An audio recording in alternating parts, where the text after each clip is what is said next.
what seems to be a pretty ideal position to be in, eating lots of calories and surplus, lots of energy. I was starting to feel lethargic, struggling with digestion, poor sleep, logistics of it. But I think obviously everyone experiences and feels a different way, and I want to be open and honest about that. That was quite difficult for me.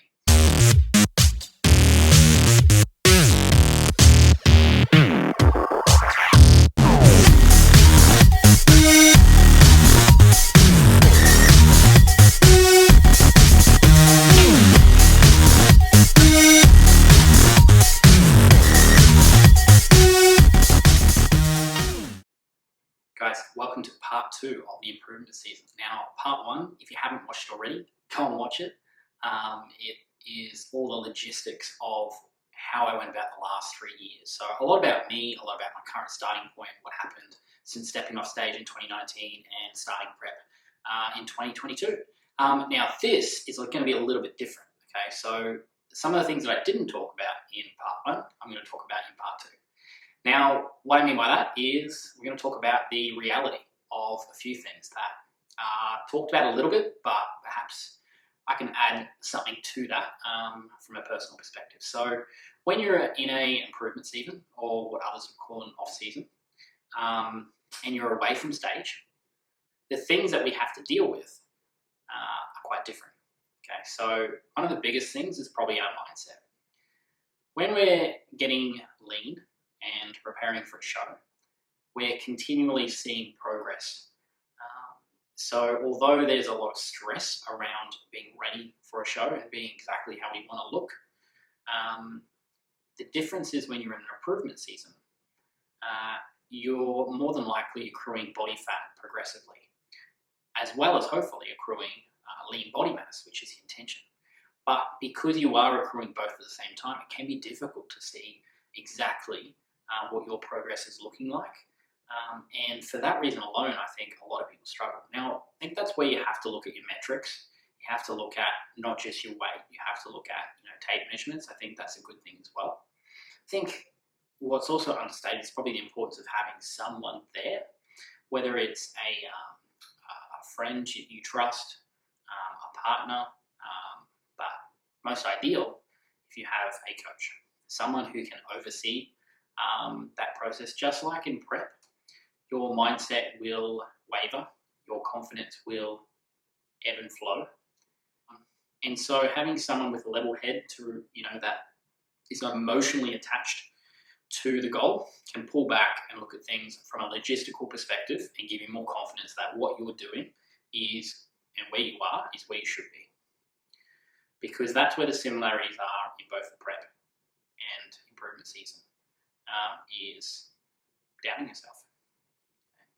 You remove doubt by having people with experience, people you trust, to reassure you that you're on track.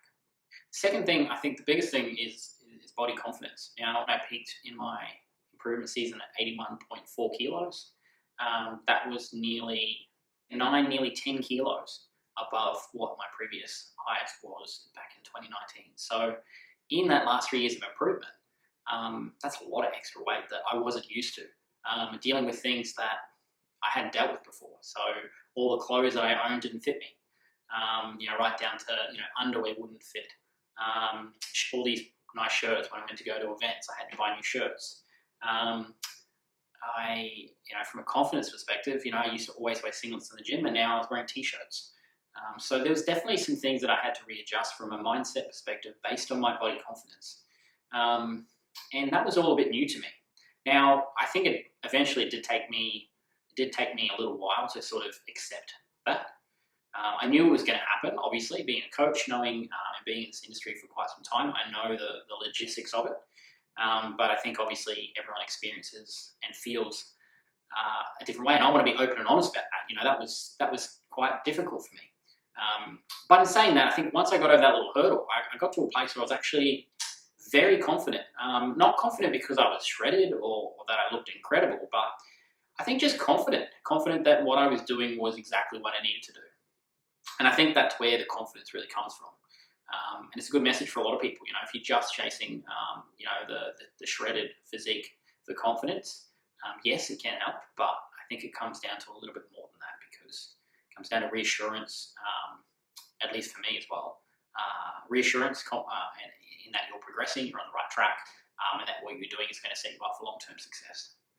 So I found when I was, sort of 10 to maybe 13%, which is relatively lean, I would find myself quite lacking confidence. I wouldn't take my shirt off because I felt like people expected me to be lean all the time. And that's probably, one thing that I had portrayed in the past. Or maybe I thought that that's the association I needed to have. So it was actually a big realization for me. And then when I did put on some size, this was the biggest improvement phase and highest my calories and most sort of weight and body fat I've had on me. I kind of had more of an acceptance of where I was at because, like I said, it was purposeful and meaningful and in line with my goals. And I think that's the key. If I'd accrued that body fat, on a holiday or without much structure, I probably would have felt very different. And I think people probably don't necessarily understand that. They may feel that body fat is body fat, but in my case, it just wasn't that way. So yeah, I found myself taking photos, at this high body fat at over 80 kilos on a holiday, and I even posting them on Instagram, which I would not have done in the past. So, and some people close to me know that. So I think it was actually quite empowering in a way to overcome that hurdle of an association of being a certain condition or expectations, whether they were from other people or placed on myself, and to be in that position. So the third thing that I want to talk about in the improvement season was calorie intake. So a lot of people think that eating lots and lots of food all the time would be an amazing thing, but I tell you what, it's not something I find very enjoyable.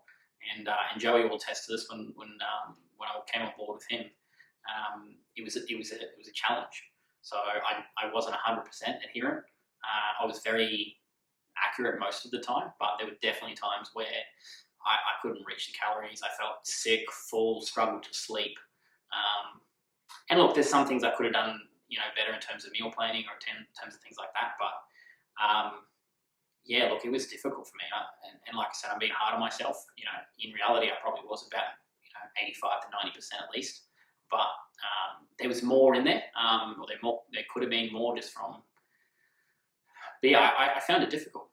And I think that's one thing to understand is that what seems to be a pretty ideal position to be in, eating lots of calories and surplus, lots of energy. I was starting to feel lethargic, struggling with digestion, poor sleep. Well, not poor sleep, but struggle to sleep because I was so full.